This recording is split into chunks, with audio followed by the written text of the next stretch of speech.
Hi, this is Tom Soane, and I just wanted to give you a bit of advice about how you can make your money work for you in the most optimal way in property investment. But it might not be the way you think, because I see so many mistakes from so many property investors that cause them to reduce their yield, reduce their return on investment, not make as much money as they could, sometimes lose money, and I want you to avoid those mistakes. So I want you to try and take this, is it advice? I don't know, I'm advising you, I guess. I'm giving you information, giving tips, hints, advice.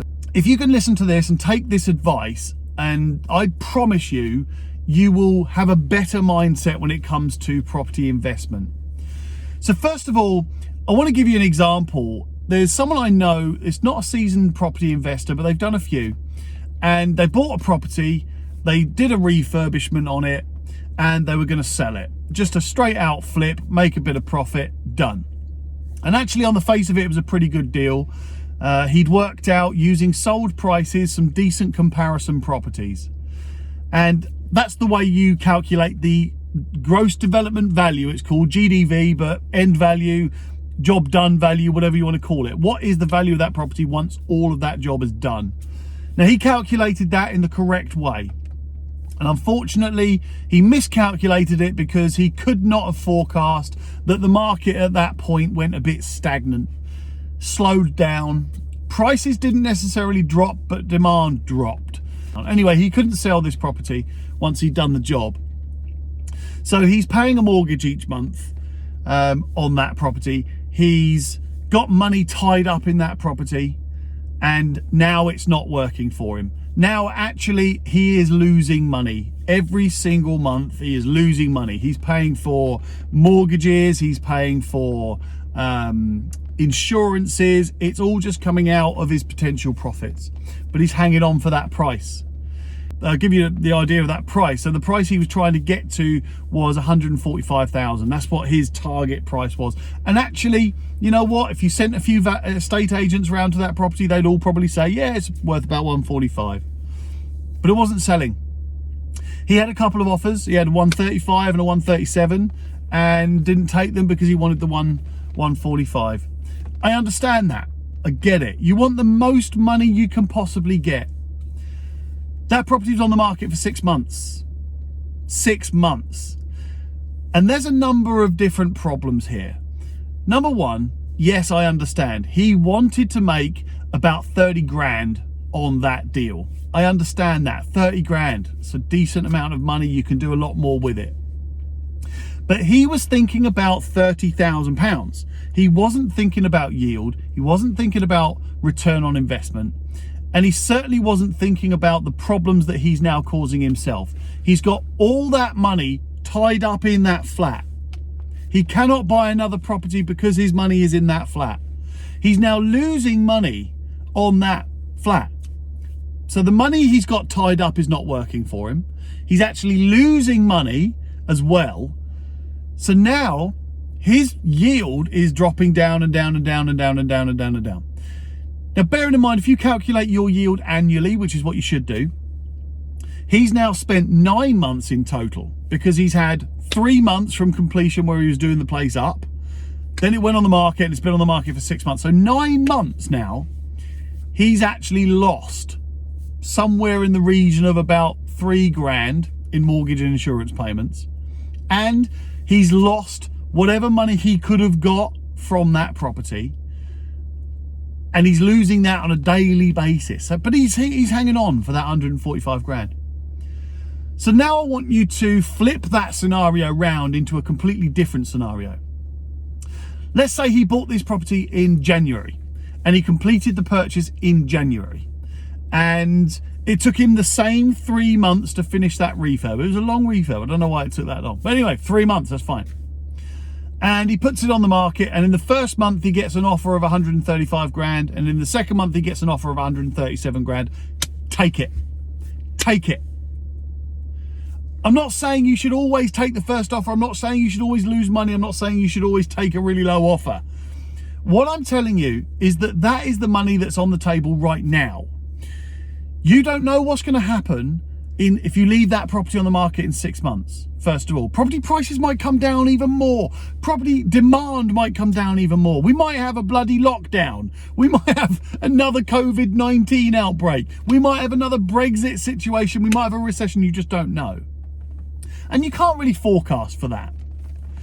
But what you can do is take that money, make whatever profit you can make, learn from it, and then reinvest that money. Because now, going back to the original story here, that investor has now gone 9 months without any return on investment and actually has lost money.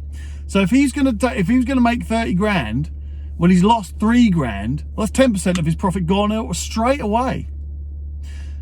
But he's not been able to reinvest any money. I would argue that that whole deal could have been done in about 5 or 6 months. Now that means he might have made profit of, I don't know, 20 grand on that deal. 20 grand on that deal. But he would have had that 20 grand profit and that property's gone. He's got that 20 grand to then invest straight away. Not have to wait 9 months to even get a sale agreed and then another couple of months to get the completion. So he could do 2 property deals for 20 grand a pop, making 40 grand, or 1 property deal where all of his money's in that 1 property and make 30 grand. What would you rather have per year? 40 grand a year or 30 grand a year? 40 grand a year, right? Easy as that. So what I'm trying to say here, if you've got a property and you've done a flip and you want to sell it and you want to make that profit, set your target price, yes.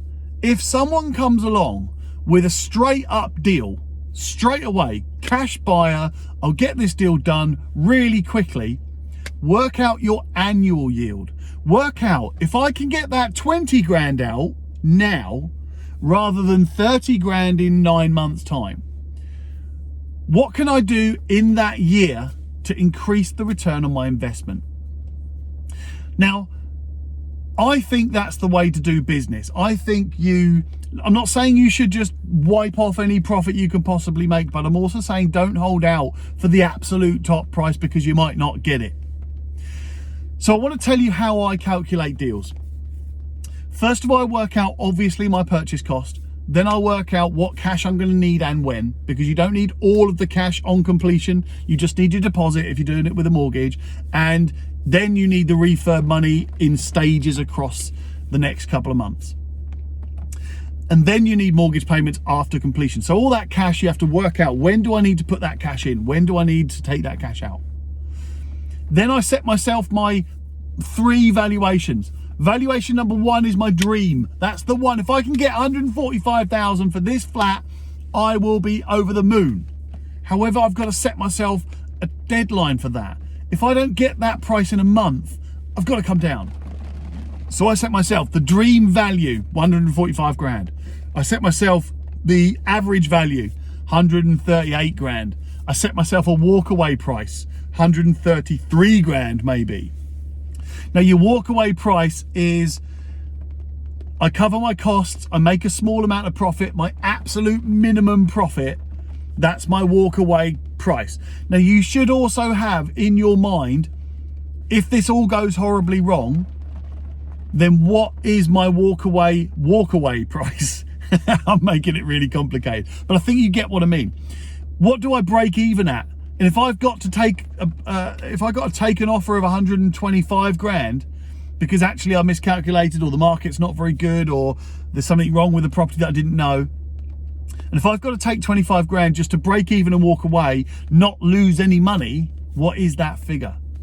And that figure should always be in the back of your mind, because if it takes a year to sell that property, then what's the point? You've just left all that money in that property stuck doing nothing when you actually could have invested in something else. You just learn from that mistake property. You will make mistakes, and then just move on, straight on. So what I'm trying to get at here, and hopefully I'm making this as clear as I can, what I'm trying to get at here is when you value up the property for what you think it's worth at the end of the job, once the job is done, the gross development value, the GDV, the all of those things. Once you value that up, value it 3 times. Value your top, middle and bottom. bottom is the bottom. Bottom is the absolute bottom, and I'm seeing how many times I can say bottom in a short space of time. What is that walkaway price? Now, in this instance that I've just explained to you there, he was offered 137 grand. For me, that would have been around my average price that I would have accepted. If that had been a quick offer and it had come in soon, I would have taken that. Because what's the point in hanging on when it's costing you every month, the time is dragging out, and your return on investment is going down and down and down and down and down?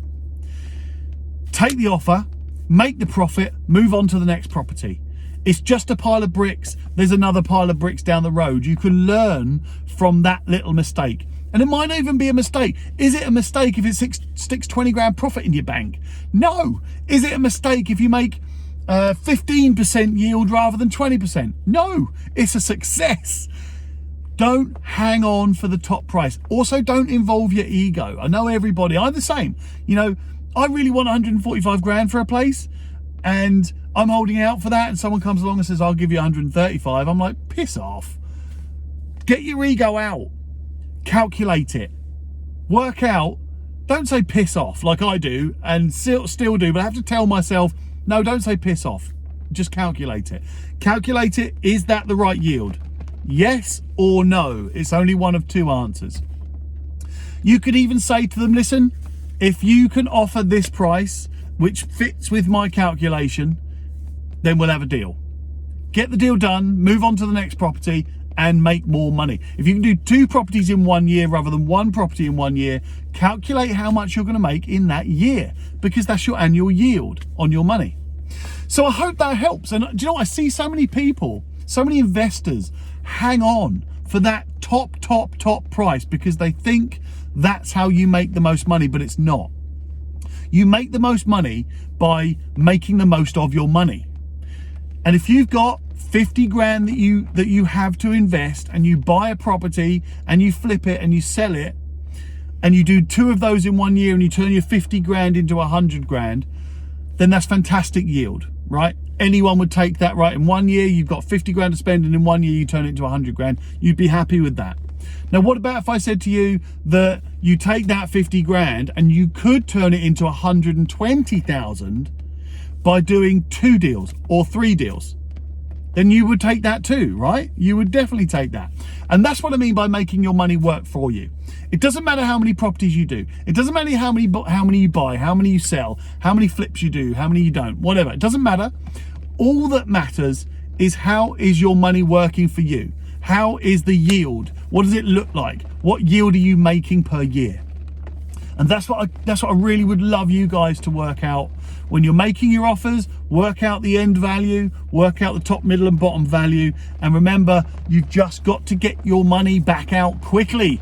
But then don't let it sit there. Get your money back out and don't go, there we go. Sorted, 30 grand in the bank, happy days. Use it again, quickly, get straight back out there. If you've been set a completion date by your lawyer, get out, start looking for properties that you can then buy on that completion date. When you get your profit in your bank, you should already have another property that you're buying. Don't stop, don't rest. Your money does not rest. It keeps working every day, every day, every day. If you can make 15% a year on your money, or you can make 50% a year on your money, doesn't matter. Profit is profit. Get that profit in and reuse the money. So I hope that helps. And if it did help, then certainly give me a shout. I really would love to know if anybody follows these tips and uses these tips. But do remember that you can be a yield making investor, or you can be someone that is holding out for an extra couple of grand by leaving all your money in that property. Which one do you want to be? The maths on that whole scenario, by the way, was terrible, but I hope that you get the idea. Anyway, I'll catch up with you later.